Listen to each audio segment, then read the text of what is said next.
Class 10 পাশে WBSSC group সির কিন্তু রিক্রুটমেন্টের যে গেজেট, সেই গেজেট প্রকাশিত হলো অফিসিয়ালি।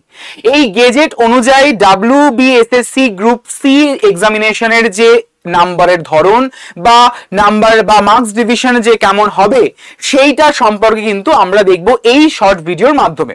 লাস্ট ইয়ারের তুলনায় এই বছরে কোনো রকমের চেঞ্জেস বা কোনো রকমের আপগ্রেডেশন ঘটেছে কিনা সেটা এক ঝলকে দেখা যাক। দেখো, সবার প্রথমে থাকছে আমাদের রিটেন এক্সামিনেশন, যেটা পুরোটাই হবে OMR বেসড। তো সেখানে 60 নম্বরের কিন্তু পরীক্ষা হবেই। ঠিক থাকছে একাডেমিক কোয়ালিফিকেশন, এই একাডেমিক কোয়ালিফিকেশনে থাকছে 15 নম্বর।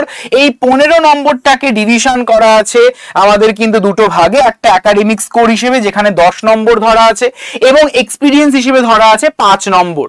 সো দুটো মিলিয়ে 15 নম্বর হলো।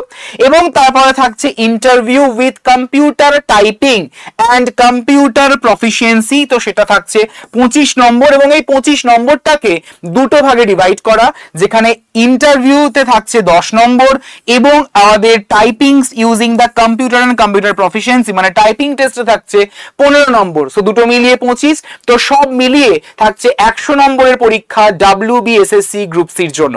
তো অবশ্যই এই ধাঁচের কিন্তু তোমরা মক টেস্ট দাও, এই ধাঁচের কিন্তু মানে পড়াশোনা করো। তো এইরকমই আরো ছোটখাটো ইম্পর্টেন্ট ইনফরমেশন পাওয়ার জন্য অবশ্যই আমাদের এই চ্যানেলটিকে সাবস্ক্রাইব করে রাখতে একদমই ভুলো না। Thank you everyone.